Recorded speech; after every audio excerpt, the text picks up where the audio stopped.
So they were scared of the unknown here. What were they scared about going back to Iran? Well, as you know, they've been threatened for their consequences of not singing the national anthem. So, as we know, the government of Iran is very brutal. What's happening in the prisons now is just like a horror movie, like torture, any other thing which is not imaginable. So, of course, they would be in fear of their safety when they go back home. What's going to happen to them? What's going to happen to their future? Are they going to be sentenced or just kept in the prisons being tortured?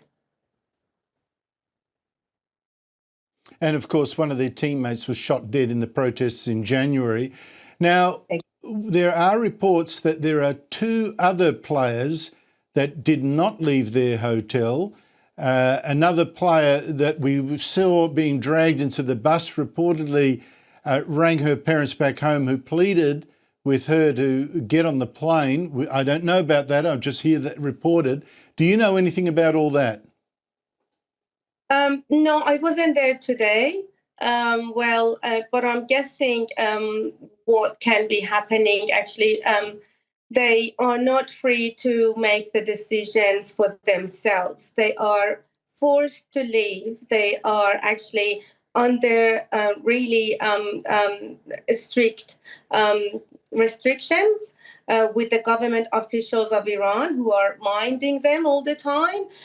So as soon as they didn't sing the national anthem, they started putting a lot of pressure on them, preventing them from talking to anyone. Even the community members who went to give them chocolates or flowers, they couldn't even talk to them. So it was very hard to communicate with them. And I'm guessing, again, one of them is trying to stay, but the other one is trying to warn them what's happening, because they have been, the government officials have been trying to warn them, if you stay, there would be very bad consequences for you. So they've been under a lot of pressure. But I've heard that two of them could, one at least, could manage to stay behind.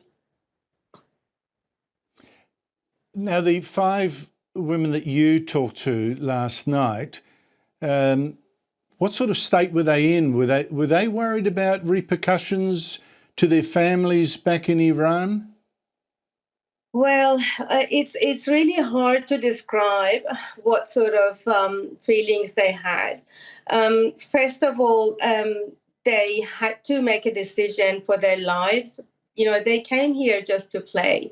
And what happened was something that, resulted in these things happening after that, of them refusing to sing the national anthem. So after that, they felt a lot fearful. At the same time, they couldn't talk to anyone. And as you know, there is internet blackout in Iran. It's not easy to contact their families in Iran. They couldn't even contact any of the community members here. They don't know much English. And the only point of contact who knows English was the team who brought them here to Australia. So they were kind of isolated and also feared of what to do, what is best for us to do. On this side, we were trying we had a team trying to talk to them. And finally, yesterday it happened. We could go to the hotel with the help of AFP officers.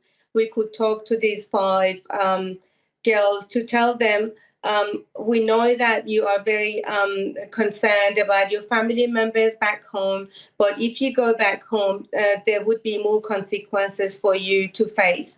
So they had some questions about their visas, what sort of entitlements they have. Do they have work rights? Do they have travel rights? How long does it take for them to get their visa? So I was trying to give them reassurance, and at some point I was trying to translate what the Department of Home Affairs officers were explaining to them and reassuring them that this program is really good.